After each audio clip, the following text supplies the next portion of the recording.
semua berawal dari bukit kota Garut.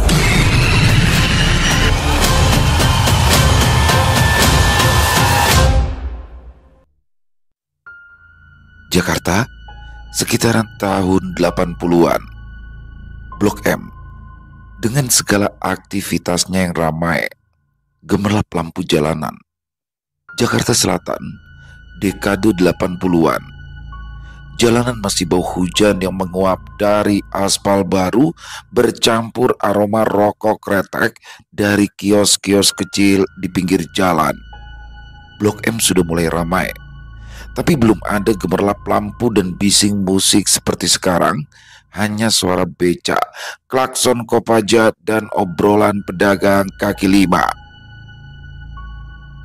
Di dalam sebuah swalayan yang dingin, Ferdi, bocah berusia 15 tahun, mengenakan seragam pelayan yang jelas kebesaran untuk tubuh kurusnya. Dia berjongkok di depan rak. Jemarinya cekatan menata kaleng-kaleng susu kental manis sambil sesekali melirik pintu masuk. Mungkin menunggu pelanggan atau sekedar ingin tahu siapa yang lewat. Pintu otomatis terbuka. Seorang wanita muda melangkah masuk. Rambut hitam legamnya bergelombang, menutupi sebagian wajahnya yang berkulit putih bersih. Kacamata hitam besar menempel di ujung hidung. Di lengannya tergantung tas kulit asli yang berkilat. Namanya Bunga, pelanggan tetap. Ia selalu datang dengan angka mantap. Aroma parfum mahalnya tetap terasa di udara beberapa saat setelah ia lewat. Seperti biasa, ia tersenyum pada Ferdi. "Temani saya ya," pintanya pelan namun tegas. "Baik mbak." Ferdi mengangguk tanda setuju. Kemudian ia mendorong keranjang belanja yang bunyi rodanya berderit halus. Mengikuti Bunga dari rak ke rak, ia mengangkat gula, minyak, susu bubuk, dan buah impor yang jarang ada di pasar. Bunga memilih tanpa ragu. Pandangannya fokus pada setiap barang dan sesekali menatap Ferdi dengan cara yang sulit diartikan. Setelah selesai membayar di kasir, Ferdi memindahkan belanjaan ke bagasi sedan mewah berwarna biru tua yang terparkir di depan. Catnya mengkilap, memantulkan cahaya lampu jalan. Bunga berdiri di sisi mobil, merapikan rambutnya yang tertiup angin. Saat Ferdi menutup bagasi, Bunga mengambil sesuatu dari tas dan menyerahkan selembar uang tip yang jumlahnya cukup besar. "Makasih mbak, tapi ini jumlahnya terlalu besar mbak," ucap Ferdi sungkan. Bunga tersenyum. "Ambil saja, itu rezekimu." Bunga kembali tersenyum dan mengucapkan kalimat yang Ferdi ingat seumur hidupnya. "Kamu manis juga, mirip artis Robby Sugara. Tapi sayang, tubuhmu agak pendek." Ferdi terdiam. Ia menelan ludah. 158 cm. Dia tahu tingginya, tetapi mendengarnya langsung dari wanita itu membuatnya sadar bahwa angka tersebut menjadi batas yang sulit ia lewati. "Berapa umurmu?" tanya Bunga. Pandangannya tertuju langsung pada Ferdi. "15 tahun mbak," jawab Ferdi. Suaranya sedikit gugup, namun ia tetap berusaha tersenyum ramah. Bunga mengangguk pelan. Ia diam sebentar sebelum bertanya lagi. Nadanya santai tapi terasa menuntut. "Kamu mau kerja di rumah saya?" Ferdi terhenti. Suara detak jam dinding swalayan terdengar jelas di tengah ning. "Kerja di rumah mbak?" tanyanya, memastikan ia tidak salah dengar. Bunga tersenyum tipis. "Iya, ya bantu bersih-bersih, masak, urus rumah. Saya butuh orang yang rajin.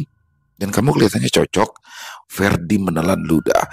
Tawaran itu membuatnya terkejut. Sejak pertama kali dia melihat Bunga, ia sudah mengagumi wajahnya, kelembutannya, dan sikapnya yang ramah meski berasal dari keluarga berada. "Ya mbak, saya mau mbak," jawab Ferdi tanpa berpikir panjang. Dalam kepalanya, bekerja di rumah bunga, berarti dia bisa melihatnya setiap hari, mendengar suaranya dari dekat, dan mengenalnya lebih jauh. Tapi anu mbak, sebelumnya saya harus terlebih dahulu permisi baik-baik di swalayan ini. Lanjut Ferdi meminta pertimbangan bunga. Iya tuh, gak apa-apa. Saya tunggu kamu datang ya. Bunga mengeluarkan selembar kartu nama dan pena, lalu menuliskan sebuah alamat lengkap rumahnya di sana. Beberapa hari kemudian, ia resmi mulai bekerja di rumah bunga. Rumah itu tidak besar, tetapi rapi dan berkelas. Lokasinya di Kebayoran Baru, sekitar 20 menit berjalan kaki dari swalayan tempat Ferdi dulu bekerja. Cat dindingnya putih bersih, jendela kayu lebar menghadap halaman dengan banyak tanaman hias, dan di teras ada kursi rotan dengan bantal bermotif bunga. Masuk aja Robi. Sambutan itu selalu keluar dari mulut bunga pada Ferdi sedari awal. Ferdi yang berdiri di teras rumah masih agak canggung. Iya mbak. Namun sejak masuk, Ferdi merasakan sesuatu yang berbeda. Bukan karena perabotan mewahnya, melainkan aroma samar di udara, wangi melati bercampur dengan bau kayu yang lembab. Robi, panggil aja aku Uce ya. Anggap aja saya teteh kamu. Kita kan sama-sama orang Sunda. Sambil berjalan, bunga membuka perbincangan santai agar Ferdi tidak canggung. Baik Uce, jawabnya masih dengan nada gugup. Jangan sungkan, anggap aja rumah sendiri ya. Tapi jangan dijual, soalnya Uce juga masih nyicil.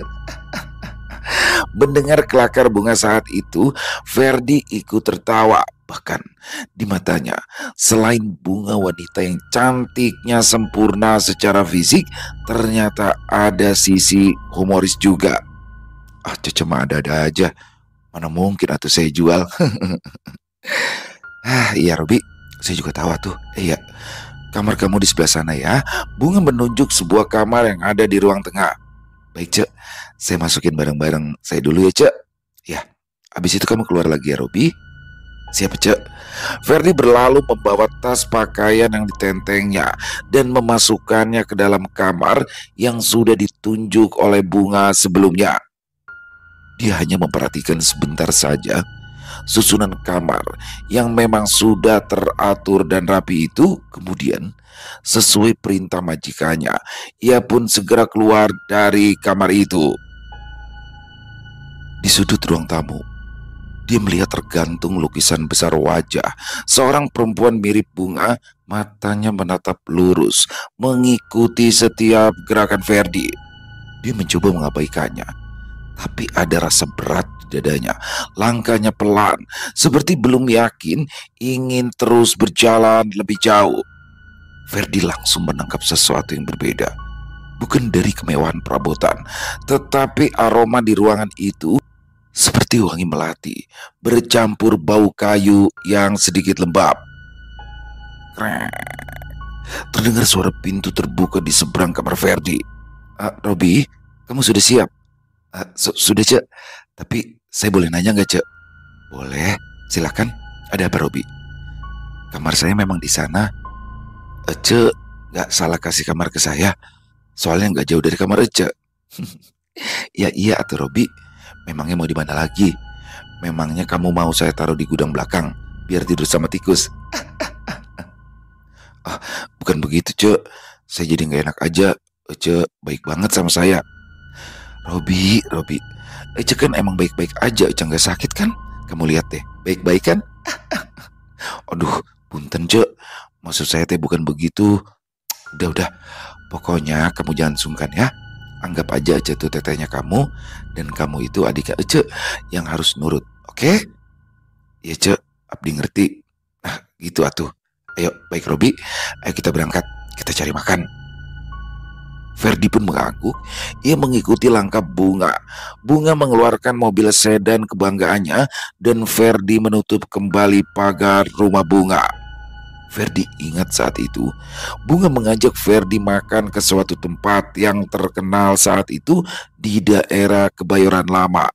dengan menu soto Padang pilihan Bunga, dan Ferdi memilih sate Padang kala itu. Selesai makan, mereka pun kembali ke rumah. Namun, sebelumnya Bunga berhenti di tepi jalan saat melihat warung grosir yang agak besar. Robi, kamu turun dulu ya, beliin acara komentol. Bunga menyerahkan selembar uang pada Ferdi. Ferdi menerima uang itu dan bergegas turun dari mobil untuk memenuhi permintaan Bunga. Pada masa itu, Bunga berusia sekitar 20 tahunan. Wajahnya segar, tubuhnya terawat, dan penampilannya menarik perhatian. Dia sedang merintis karir sebagai foto model dan peragawati. Meski belum menikah, ia selalu tampil rapi dengan sikap percaya diri yang membuat orang muda terfokus padanya. Setiap bulan, Bunga mengajaknya pergi ke Bandung. Mereka berangkat dengan mobil mewah milik Bunga. Jalanan yang dilalui menanjak dan diapit pepohonan. Udara dingin terasa menusuk. Sesekali Bunga membuka kaca jendela, membuat aroma tanah basah masuk ke dalam mobil. Di Bandung, Ferdi mengetahui bahwa Bunga berasal dari keluarga berada. Ayah dan ibunya adalah pengusaha perkebunan sayur dan tekstil. Rumah mereka besar, berada di kawasan elit, dikelilingi pagar tinggi dengan gerbang besi berukir. Lantainya marmer, dingin saat dipijak. Di ruang tamu, lampu gantung kristal tergantung di langit-langit. Orang tua Bunga bersikap ramah kepada Ferdi. Mereka dikenal taat beribadah dan sudah beberapa kali menunaikan ibadah haji. Berbeda dengan Bunga. Selama Ferdi mengenalnya dan tinggal di rumah Bunga, dia belum pernah melihat Bunga melaksanakan ibadah sholat. Waktunya lebih banyak dihabiskan untuk membaca majalah mode atau menelpon teman-temannya. Ya, mungkin memang gaya hidup Ece beda setelah memilih tinggal sendiri jauh dari orang tuanya, gumamnya dalam hati. Sore itu, Bunga duduk di ruang tamu rumahnya. Di depannya ada meja kaca beralas taplak renda putih. Teh manis hangat yang baru Ferdi sajikan sudah siap.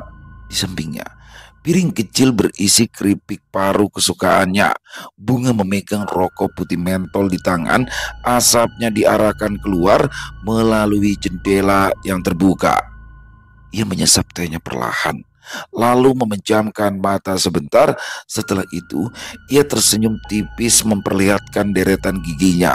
Ferdi terdiam, memperhatikannya beberapa saat. Robi, panggilan tiba-tiba. Ya, itu adalah panggilan yang selalu ia gunakan untuk Ferdi menyamakan namanya dengan Robi Sugara, aktor terkenal saat itu. Nada suaranya terdengar akrab, lebih akrab daripada hubungan majikan dan pembantu. Dia pernah berkata, "Kalau aku Cece, kamu berarti adik bungsu yang harus nurut." Gurauan itu sering membuat Ferdi tersipu. Ya Cek, ada apa Cek?" tanya Ferdi sambil mendekat, berusaha menjaga nada suaranya tetap sopan. Bunga menutup majalah, lalu menatap Ferdi. Tatapannya tidak mudah dibaca, ada campuran main-main dan keseriusan. Keduanya sudah terbiasa berbicara santai. Sejak awal, Bunga tidak pernah memperlakukan Ferdi seperti pembantu. Meskipun statusnya memang bekerja di rumah itu, ia tidak pernah direndahkan atau dibentak. Suara Bunga tetap lembut, bahkan saat memberi perintah. "Duduk di kursi itu," katanya sambil menunjuk kursi empuk di depannya. Ferdi menurut. Ia duduk dengan posisi tegak, menjaga agar punggungnya tidak bersandar. Bunga menutup majalah, meletakkannya di meja, lalu menyilangkan kaki. Asap rokok mentol keluar pelan dari mulutnya dan bergerak di udara di antara mereka. "Cece baru baca tentang seseorang yang berpengaruh besar dan karirnya cepat maju karena dibantu dukun," kata Bunga dengan nada datar. Matanya menunjukkan rasa ingin tahu. Orang itu sangat percaya pada dukunnya. Dia menyebutnya penasehat spiritual. Ferdi berusaha menanggapi. Itu mah bukan hal yang aneh atuh, Cek. Banyak orang terkenal yang punya dukun. Beberapa pengusaha keturunan Tionghoa juga sering dikaitkan dengan bantuan dukun. Bahkan ada yang datang ke Gunung Kawi untuk cari kekayaan. Ya, sebagian besar yang Ferdi katakan hanya berdasarkan cerita yang pernah ia dengar di warung kopi dekat swalayan. Ia mengucapkannya supaya pembicaraan dengan Bunga tetap mengalir. Robi, panggil dengan suara yang lebih pelan. Kamu tahu atau kenal gak dukun yang bisa dipercaya? Cece mau karir Cece cepat berhasil. Matanya berbinar, menatap Ferdi cukup lama. Ada semangat, tetapi juga kilatan yang membuat Ferdi tidak nyaman. Ferdi menelan ludah. Selama ini, ia belum pernah berurusan langsung dengan dukun. Namun, melihat tatapan Bunga yang penuh harap, ia merasa perlu memberi jawaban agar tidak membuatnya kecewa. Udara di ruang tamu terasa lebih dingin dari biasanya, meski jendela terbuka tak terlalu lebar. Ferdi mengerutkan dahi, mencoba mengingat-ingat beberapa kenangan masa kecil yang muncul. Dia terbayang suasana warung di kampung, obrolan orang-orang, aroma kopi panas setelah hujan, dan sebuah nama. Saya tahu, saya ada tahu seseorang dari kampung saya, Cek. Namanya Nyi Imas. Apa aja mau coba ke sana? Ya, Ferdi ingat betul bahwa di kampungnya perempuan parubaya itu dikenal sebagai paraji atau dukun beranak yang sering dipanggil saat persalinan. Namun, cerita yang beredar di kalangan warga jauh lebih banyak daripada itu. Nyi Imas disebut mampu menyembuhkan penyakit yang tidak bisa diobati dokter, memperbaiki hubungan pasangan yang hampir bercerai, membantu pegawai naik pangkat, dan membuat orang yang awalnya hidup pas-pasan menjadi kaya.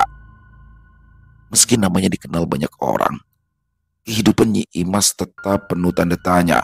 Tidak ada yang tahu dari mana ia berasal, siapa keluarganya, atau sejak kapan tinggal di desa itu. Rumahnya berdiri sendirian di sebuah tempat bernama Bukit Cantik. Nama itu tidak sesuai kenyataannya karena sedikit orang yang menganggapnya benar-benar cantik. Bukit itu terpencil dan sepi. Suara ayam jantan jarang terdengar. Ferdi masih ingat jaraknya dari kampungnya di Kabupaten Garut, sekitar 250 km dari Jakarta. Saat Gunung Galunggung meletus, debu vulkanik menutupi langit kampung selama beberapa hari. Lokasinya berbatasan dengan Tasikmalaya dan jalan menuju ke sana berliku serta licin ketika hujan. Begitu Ferdi menyebutkan nama Nyi Imas, mata Bunga langsung berbinar. Ia tidak menunjukkan keraguan sedikit pun. Kita ke sana, ucapnya tegas. Baik, Cek. Ferdi mengangguk setuju. Malam itu juga, Bunga mulai menyusun rencana. Mobil yang akan dipakai, waktu berangkat, sampai barang yang harus dibawa.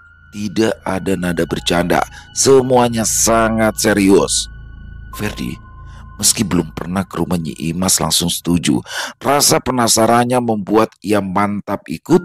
Dia belum tahu apakah ini keputusan yang benar atau langkah yang kelak akan disesali. Pagi harinya, Bunga mengemudikan sendiri sedan biru navy miliknya. Catnya masih mengkilap di bawah sinar matahari. Udara masih sejuk saat mereka berangkat.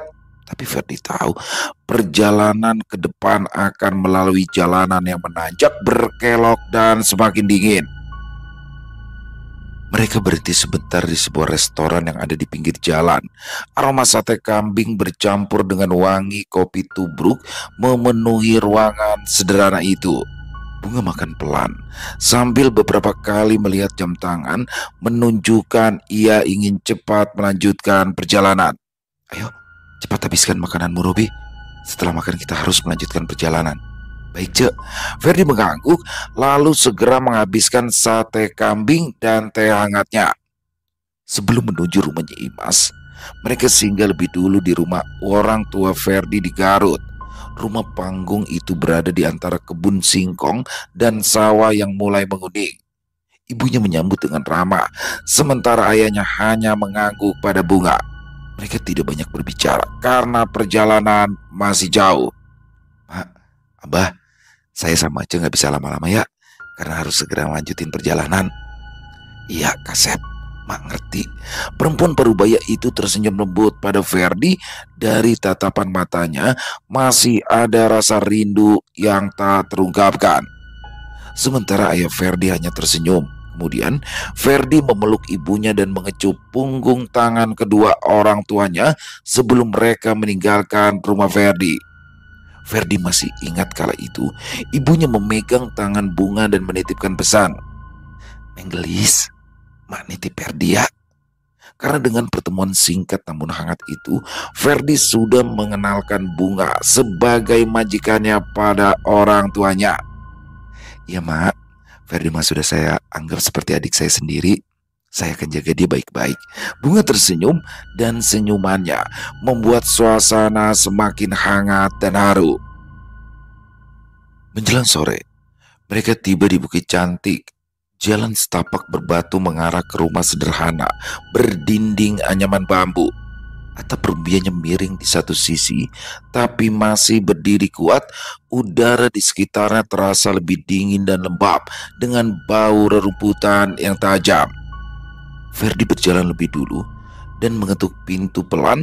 Dari dalam terdengar suara perempuan parubaya. Siapa?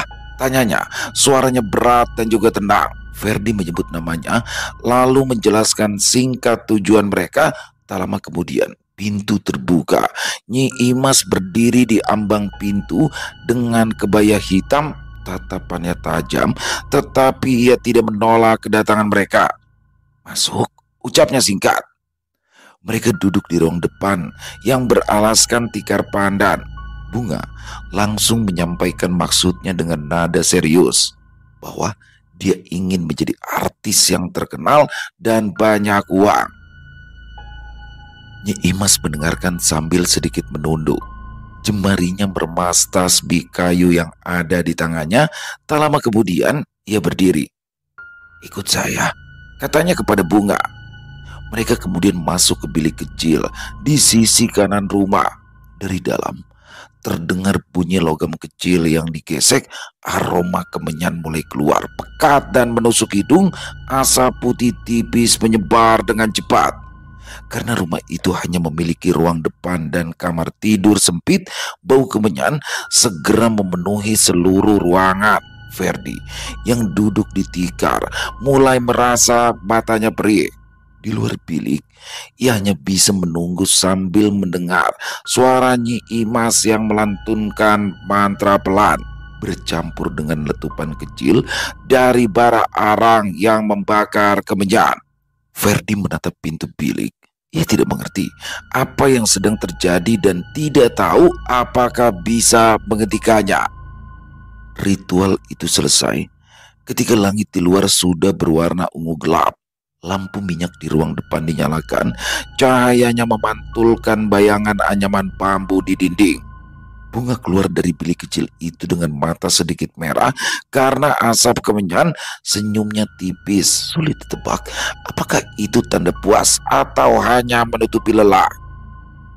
Kalian tidak mungkin pulang malam ini. Jalanan gelap dan rawan, kata Nyi Bas. Mereka pun memutuskan untuk menginap di rumah itu. Udara malam itu terasa dingin.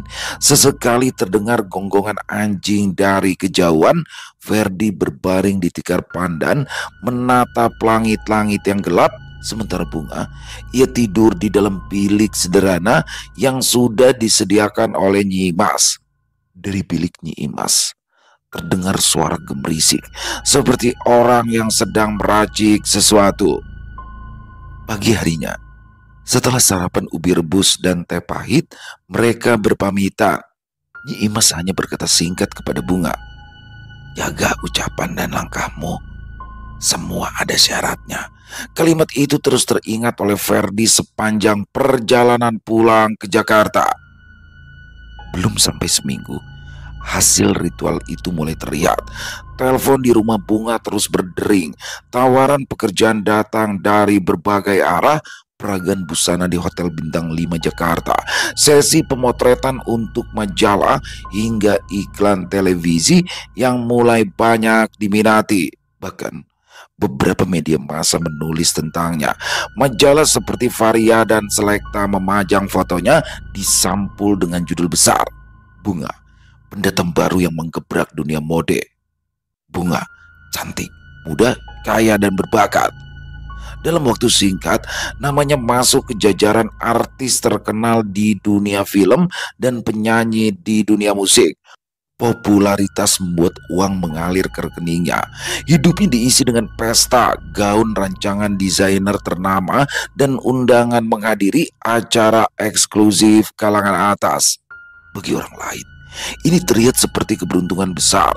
Namun, Ferdi yang melihatnya dari dekat mulai sadar bahwa setiap kemajuan Bunga dibayar dengan sesuatu yang tak terlihat. Dan sejak mereka pulang dari Bukit Cantik, suasana di rumah itu berubah. Beberapa orang pria dengan gaya perlente masuk ke dalam rumah Bunga, bahkan ke kamar pribadi Bunga. Ketika pagi itu, salah seorang pria dengan tubuh tegap dengan gaya mentereng keluar, lalu permisi sambil mengecup Bunga. Ferdi tak sengaja melihat hal itu. Saat itu, Ferdi menjadi kikuk karena ia membawa nampan berisi nasi goreng dan teh hangat. Ya, begitulah rutinitas Ferdi setiap paginya di rumah Bunga. Pria itu menatap Ferdi, lalu tersenyum ramah. Namun Ferdi merasa senyuman itu seolah peringatan. Sementara Bunga yang berdiri di sebelahnya sambil bergelayut manja dengan pria itu berkata, "Dia itu sudah seperti adikku, Pi. Namanya Ferdi." Pria itu mengangguk sambil menatap ke arah Ferdi. "Jaga tetehmu baik-baik, anak muda. Dia wanita kesayanganku."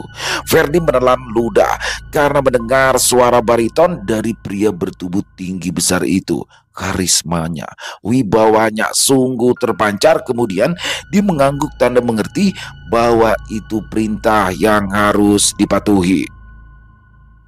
Tak lama kemudian, pria itu berlalu dan pergi keluar meninggalkan kediaman Bunga pagi-pagi sekali. Bunga berbicara sebentar padanya dan kata-kata itu terngiang di telinganya. Ferdi terdiam memikirkan kata yang baru saja diucapkan Bunga. "Robi, kamu tahu nggak dia siapa? Dia itu adalah seseorang yang punya pengaruh besar. Ayo ikut aku," perintah Bunga.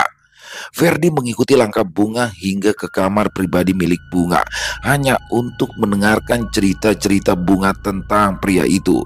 Kata-kata itu berat didengar. Ada kesan bahwa di baliknya ada hal yang tidak pantas dibicarakan di ruang terbuka. Ferdi hanya berdiri mematung saat itu sambil memperhatikan Bunga berjalan ke meja rias, mengambil lipstik, lalu memoles bibirnya di depan cermin. "Dengan dia, aku bisa dapat banyak hal," katanya pelan tapi jelas. "Bukan cuma uang, tapi perlindungan juga." Ferdi menelan ludah. Dia tahu di dunia hiburan yang keras, proteksi bisa berarti banyak hal, mulai dari peluang besar sampai perlindungan dari skandal. Namun ada sesuatu di mata Bunga sore itu yang membuat Ferdi merasa tidak nyaman. Malam itu Bunga keluar dengan gaun merah, disambut sorot kamera wartawan yang tiba-tiba saja muncul di pekarangan rumahnya. Ferdi berdiri di ambang pintu, merasakan campuran bangga dan firasat buruk. Sejak malam itu, tamu-tamu penting mulai datang silih berganti. Setiap kedatangan mereka selalu meninggalkan hawa dingin yang bertahan sampai pagi. Ferdi mulai melihat polanya. Tamu-tamu itu tidak hanya datang membawa senyum dan hadiah, mereka meninggalkan jejak samar, aroma parfum mahal bercampur asap rokok, suara berat yang masih teringat di lorong, dan tatapan Bunga yang semakin kosong. Di luar, lampu kota terus menyala. Di dalam rumah itu, Ferdi merasakan dingin yang bukan berasal dari AC. Dia sering mendengar Bunga berbicara sendiri di kamar mandi, seperti sedang bercakap dengan seseorang yang tak terlihat. Pernah, saat hendak mengambil air, Ferdi melihat bayangan tinggi kurus berdiri di ambang pintu kamar bunga.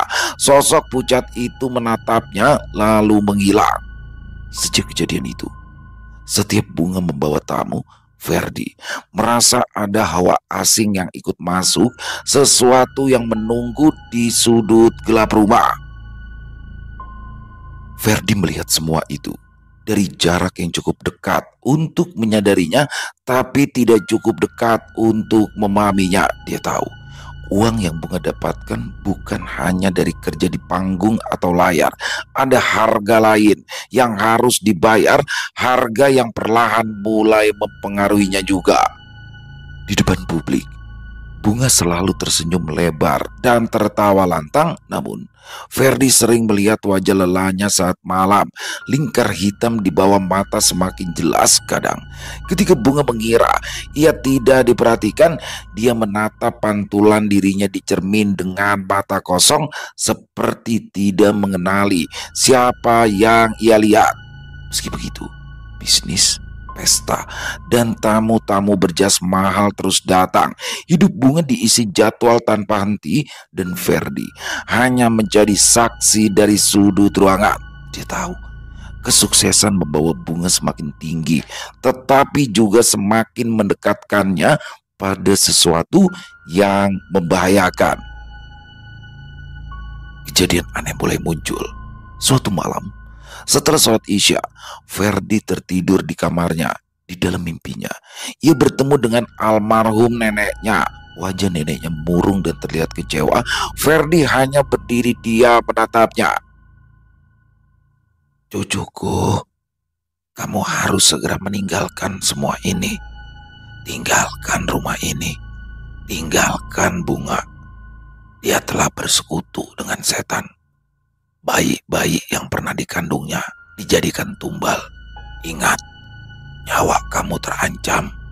Cepat atau lambat, dia akan menjadikanmu persembahan untuk tuannya. Dia sama jahatnya dengan Nyi Imas. Nanti kamu akan tahu siapa sebenarnya Nyi Imas itu. Segera pergi dari sini." Suara neneknya terus terdengar di dalam mimpi itu. Begitu kalimat terakhir selesai, Ferdi terbangun. Dengan tubuh basah oleh keringat, nafasnya cepat, tubuhnya gemetar, bulu romanya berdiri. Meskipun hanya mimpi, dia yakin itu bukan sekedar bunga tidur. Dia merasa baru saja mendapat peringatan yang nyata. Ferdi duduk di tepi ranjang, memegangi kepala. Lampu kamarnya redup. Dia sempat melihat bayangan bergerak di sudut ruangan. Jantungnya berdegup kencang. Dia menoleh, namun tidak ada siapa-siapa. Tirai bergoyang pelan, padahal jendela tertutup rapat. Perasaan tidak enak semakin kuat. Ia merasa sedang diawasi dari kegelapan. Saat mencoba menenangkan diri, terdengar suara samar dari arah pintu. Bisikan perempuan lirih namun jelas. "Jangan pergi, Ferdi. Kita akan bersama selamanya." Suara itu terdengar persis seperti suara bunga. Namun Ferdi tahu malam itu bunga tidak ada di rumah. Dingin menjalar dari tengkuk hingga punggungnya. Ia bergerak pelan untuk menyalakan lampu utama, tapi langkahnya berhenti saat ia melihat pantulan di cermin lemari. Neneknya berdiri di belakangnya, wajahnya pucat, matanya berair. Keesokan paginya, Ferdi mengemasi barang-barangnya. Ia berpamitan kepada bunga tanpa banyak bicara. Wanita itu tidak menyangka keputusan Ferdi. Meski berat hati, ia merelakan kepergian lelaki yang hampir beberapa tahun menemaninya. Bagi Ferdi, perpisahan itu juga menyakitkan. Ada ikatan yang sudah terjadi lama. Tidak mudah meninggalkan rumah yang sudah menjadi bagian hidupnya dan sosok bunga yang pernah ia kagumi. Namun keputusannya sudah bulat. Ferdi melangkah keluar dari rumah itu, meninggalkan semua kenangan yang pernah mereka jalani. Begitu pintu pagar tertutup, Ferdi menoleh sekali lagi ke arah rumah. Langit pagi mendung. Baru beberapa langkah ia berjalan, angin dingin bertiup, membawa aroma anyir yang tidak wajar. Dia menoleh, dan di jendela lantai atas, Bunga berdiri, tubuhnya tegak, wajahnya datar, matanya hitam seluruhnya. Ferdi terdiam, nafasnya terhenti sesaat. Jendela itu menutup pelan tanpa ada yang menyentuhnya. Langkahnya semakin cepat. Dari arah belakang terdengar suara lirih memanggil namanya dekat sekali di telinganya. Ferdi, kamu tidak akan bisa pergi jauh. Ferdi menambah kecepatan, jantungnya berdegup keras. Dia sadar, meski sudah keluar dari rumah itu, ada sesuatu yang masih mengikutinya. Waktu pun berlalu, memasuki tahun 2000. Rasa rindunya pada Bunga semakin sulit dia tahan. Dia ingin bertemu lagi dengan perempuan yang dulu pernah mengisi hidupnya, yang telah memberikannya banyak pelajaran dan juga pengalaman. Ferdi langsung menuju kawasan Kebayoran Baru. Dia ingin mencari rumah Bunga yang dulu pernah mereka tempati. Sesampainya di sana, harapannya hilang. Satpam yang berjaga mengatakan jika rumah itu sudah bukan milik Bunga dan ia tidak tahu kemana perempuan itu pindah. Kecewa, Ferdi meninggalkan tempat yang pernah ia kenal dengan baik. Beberapa waktu kemudian, ia mencoba mencari ke Bandung, kampung halaman keluarga Bunga. Dia berharap bisa bertemu orang tua atau kerabatnya, namun yang ia temui hanya seorang lelaki tua yang mengaku sebagai pamannya Bunga, adik dari ayahnya. Dari lelaki itu, Ferdi mendapat kabar yang membuatnya terdiam cukup lama. Ayah dan ibu Bunga sudah meninggal dunia. Nafasnya terasa berat mendengar berita itu. Paman Bunga berbicara pelan, matanya terlihat sayu. Bunga sudah lama tidak pulang ke Bandung. Terakhir kali dia kesini sekitar 5 tahun yang lalu. Itu pun hanya sebentar. Dan setelah itu, kabarnya dia jatuh sakit. Ferdi mengernyit.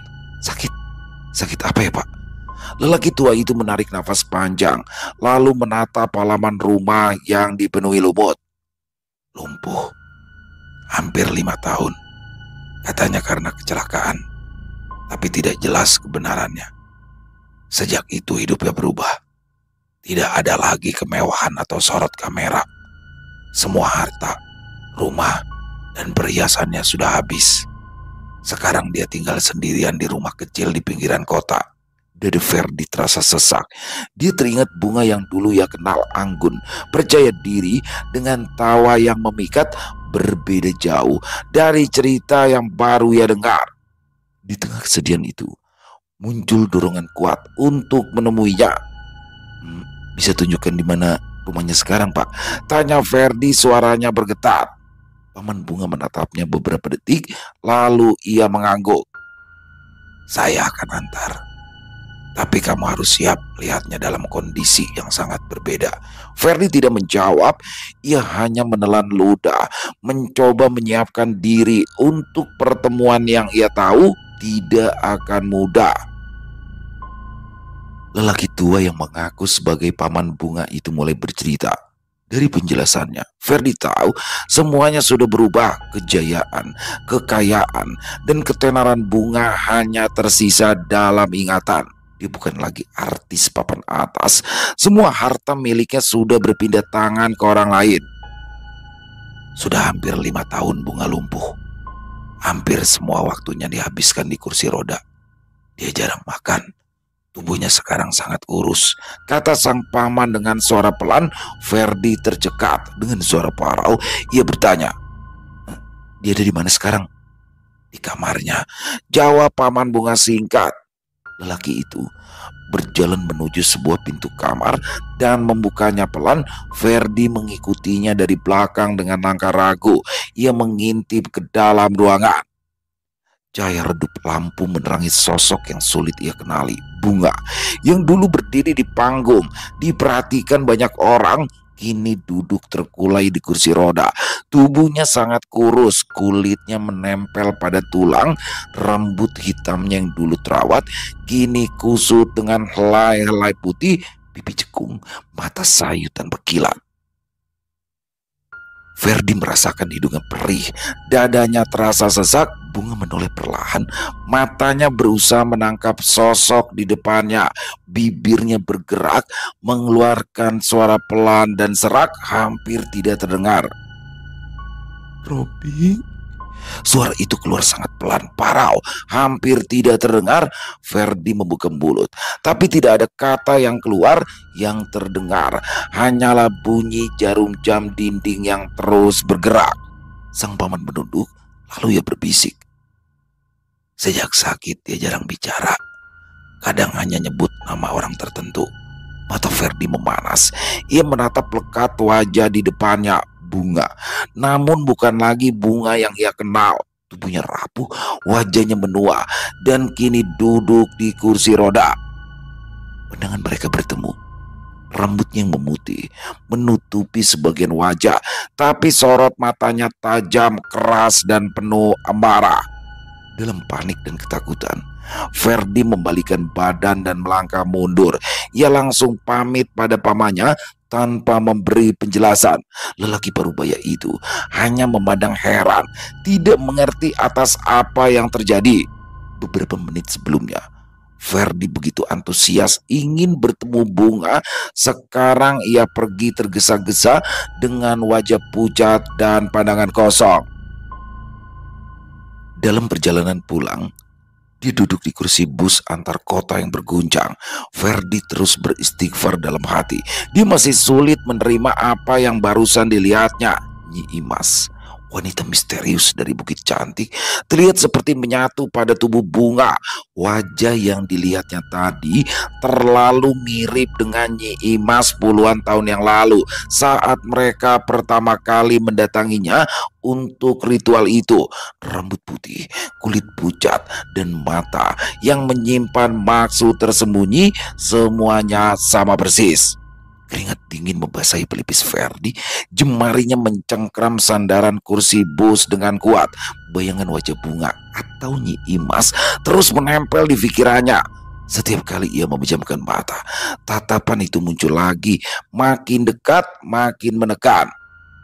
Suara mesin bus dan deru angin dari jendela tidak mampu menutupi suara lain yang pelan-pelan masuk ke telinganya. Bisikannya lirih, serak memanggil namanya. Ferdi. Dia tersentak, menoleh ke kursi sebelah kosong. Bus terus melaju di jalanan sepi yang mulai tertutup kabut tipis. Lampu-lampu jalan memantulkan cahaya redup di kaca. Di pantulan itu, Ferdi melihatnya lagi. Wajah itu, separuh tertutup rambut putih, tersenyum miring. Ferdi menahan nafas. Jantungnya berdetak dengan keras. Dia menunduk, menempelkan punggung ke kursi, berharap bayangan itu hilang. Tapi bisikan itu kembali terdengar dan kini lebih jelas. Kau harusnya milikku. Bus berguncang keras, membuat Ferdi hampir terjatuh. Beberapa penumpang menoleh sebentar, lalu kembali diam. Dia menatap lurus ke arah depan, berharap bus segera sampai di terminal. Namun ada perasaan aneh yang sulit ia jelaskan. Perjalanan pulang ini terasa akan lebih lama dari biasanya. Beberapa hari kemudian, Ferdi memutuskan pulang ke kampung. Ia kembali ke Bukit Cantik, tempat semuanya bermula. Tujuannya jelas, mencari tahu tentang Nyi Imas dan menemukan jawaban yang bisa meredakan kegelisahannya. Dia berdiri di depan sebuah rumah gubuk. Pintu setengah terbuka, bergoyang pelan setiap kali angin sore lewat. Bunyi engselnya berdecit panjang, memenuhi udara. Bau apek bercampur aroma lembab menyusup ke hidung, membuat Ferdi mengernyit. Ferdi melangkah pelan. Debu naik setiap kali kakinya menginjak lantai rumah. Di sudut ruangan, anyaman bambu mengelupas, meninggalkan lubang-lubang gelap di dinding. Di tengah ruangan ada meja kayu reot. Di atasnya tergeletak cermin bundar berbingkai kayu dengan retakan di beberapa sisi. Ferdi mendekat dan menyekat debu di permukaan kaca. Gerakannya terhenti. Bayangan di cermin itu tidak sama dengan yang ada di depannya. Di dalam cermin tampak seorang perempuan muda berwajah pucat, mengenakan kebaya ungu, duduk di kursi, bibirnya membentuk senyum tipis, matanya tertuju langsung pada Ferdi. Tatapan itu hangat, namun terasa menekan dan membuat tengkuknya kaku. Bibir perempuan itu bergerak, tapi tidak ada suara yang keluar. Ferdi merinding dan segera bergegas meninggalkan gubuk milik Nyi Mas. Dari cerita beberapa orang tua di kampung, Ferdi tahu bahwa Nyi Imas sudah lama menghilang. Tidak ada yang tahu kemana ia pergi. Rumahnya kini kosong dan terbengkalai. Debu menutupi lantai. Sarang laba-laba mengkantung di setiap sudut. Dinding bambunya lapuk dimakan usia. Meski begitu, kabar aneh tetap beredar. Penduduk percaya Nyi Imas bukanlah manusia biasa. Mereka mengatakan dia menguasai Bukit Cantik pada hari-hari tertentu. Di siang hari, ada warga yang mengaku melihat seorang perempuan muda cantik berjalan sendirian menuju gubuk.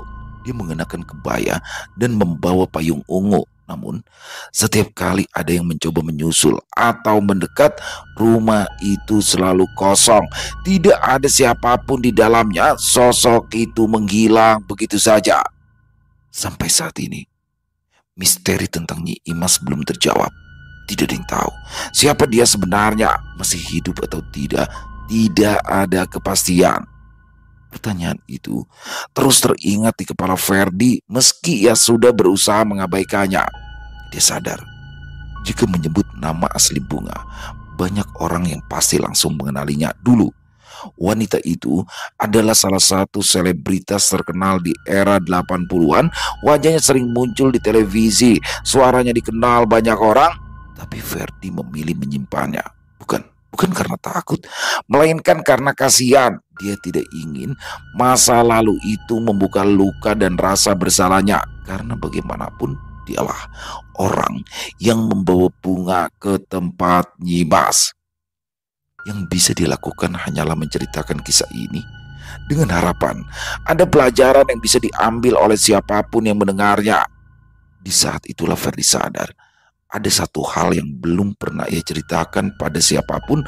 Hal itu ia simpan erat sampai akhirnya dia bagikan kepada penulis yang berkunjung ke rumahnya bulan lalu.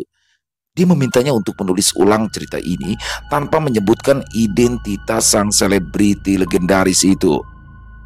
Pada malam terakhirnya, di Bukit Cantik, Ferdi sempat melihatnya. Di tikungan jalan setapak menuju rumah gubuk itu, berdiri seorang perempuan muda berwajah cantik, mengenakan kebaya, memegang payung ungu. Ia menyapa dengan senyum yang tidak sepenuhnya terlihat seperti senyum manusia. Selesai. Wow, luar biasa kisah dari Selomin. Waduh, ini keren banget ya. Dan saya agak gimana gitu bawain kisah ini karena kebetulan ini di sekitaran rumah saya nih, Kebayoran Baru, terus dimakan sate Padang di Kebayoran Lama, dan juga Blok M ya. Waduh, anak Jakarta Selatan udah pasti tuh tahu Blok M, dan Blok M memang tempat nongkrong ya. Dulu sering banget ke sana tuh. Dan memang di tahun 80-90, tapi puncak-puncaknya sih seingat saya 80 akhir sampai 90 menjelang 2000 ya, 90 akhir itu apa namanya, Blok M tuh masa-masa jayanya. Di situ ada Aldiron, ada Golden Truly dulu zaman dulu ya. Mungkin teman-teman yang seangkatan juga paham nih tentang Blok M nih. Kalau sekarang kan, tapi sekarang nih setelah cukup lama tertidur ya, hampir 10 tahun lebih, ini Blok M mulai menggeliat lagi nih teman-teman. Di situ jadi Blok M mulai dijadikan tempat nongkrong anak muda lagi karena sempat tenggelam kan waktu itu kan. Sekarang Blok M mulai bangkit lagi nih. Oke, kita bahas masalah kisahnya tadi ya, karena ini jadi bahas masalah Blok M nih. Di sini bagaimana seorang Bunga ya yang terjerumus ke dalam hal-hal seperti itu. Ferdi juga memiliki andil yang cukup besar nih. Padahal Ferdi kan udah enak tinggal sama Bunga. Dia mengagumi Bunga dan tinggal bareng sama dia loh. Itu cuma kamarnya bete-betan. Jadi dia bisa melihat orang yang dia kagumi setiap hari, mendengar suaranya. Dan ini dirusak oleh hal-hal yang berbau mistis atau gaib. Dimana di sini Ferdi memperkenalkan bunga kepada Nyi Imas. Waduh, Nyi Imas di daerah Garut yang sudah dekat dengan Tasikmalaya, berarti sudah di ujung. Dan pada akhirnya bunga bisa mendapatkan apa yang diinginkan. Memang dalam waktu yang relatif singkat di sini bunga bisa mendapatkan semua yang dia impikan, tapi ya itu dah, dia tenggelam dalam hingar-bingar dunia gemerlap dan akhirnya seperti itulah. Di sini ngeri banget ya. Ferdi hampir aja dijadiin tumbal. Di sini yang menarik di endingnya teman-teman. Kalau jeli ya, karena Nyi Imas ini kan paraji, dukun beranak. Nah yang ditumbalin itu adalah nyawa bayi-bayinya itu tuh. Jadi bisa ada kemungkinan dia menggugurkan juga, menggugurkan kandungan dan itu dijadikan tumbal. Dan apakah Nyi Imas ini kayak merasuk ke dalam jiwanya, seperti berganti tubuh ya ke dalam jiwanya bunga? Karena ketika Ferdi terakhir melihat bunga, dia melihat kayak Nyi Imas tuh di situ. Kok serem banget kan, kayak jadi pengganti wadah penggantinya dia. Dan Ferdi penasaran, dia datang nih ke Garut. Ternyata Nyi Imas sudah menghilang. Sudah lama orang-orang bilang Nyi Imas tidak kelihatan, dan di sini kalau menurut saya seperti itu ya. Coba ini kan kisah based on true story teman-teman ya. Jadi memang Selomin selalu membawakan kisah based on true story. Jadinya nggak disebutin nama asli bunga. Tapi di endingnya juga dibilang kalau disebut pasti akan tahu. Waduh, siapakah itu? Dan Ferdi disebutkan sebagai Robby Sugara. Artis pada eranya ya. Luar biasa. Terima kasih Selomin atas kisahnya. Ditunggu lagi untuk kisah-kisah selanjutnya yang dari hari kemarin makin baik ya. Dan semoga kisah barusan bisa menghibur teman-teman semua. Para pecinta penikmat horor misteri, lebih khususnya lagi kepada para subscriber dari channel Ilo Bercerita. Buat yang suka dengan videonya bisa diklik tombol like, tombol jempolnya, boleh juga dibantu di-share ya link videonya ini ke teman-teman yang lain. Buat yang punya komentar, silakan bisa menuliskan di dalam kolom komentar ataupun hanya sekedar saling menyapa. Insya Allah kami akan menjawab satu persatu. Dan buat teman-teman yang belum subscribe channel Ilo Bercerita, bisa diklik dulu tombol subscribe. Jangan lupa lonceng notifikasinya dinyalakan agar teman-teman selalu mendapatkan notifikasi dari konten-konten yang akan kami upload selanjutnya. Di akhir kata, saya Ilo mengucapkan permohonan maaf apabila mungkin dalam pembawaan kisahnya barusan ada kata-kata saya yang salah ataupun ada kata-kata saya mungkin yang kurang berkenan. Saya mohon dibukakan pintu maaf yang seluas-luasnya. Sampai berjumpa lagi di konten-konten kami selanjutnya. Yang pasti tidak kalah serunya, yang pasti tidak kalah horornya. Masih bersama saya Ilo di channel Ilo Bercerita. Salam sehat, sukses selalu untuk kita semua. Wassalamualaikum warahmatullahi wabarakatuh.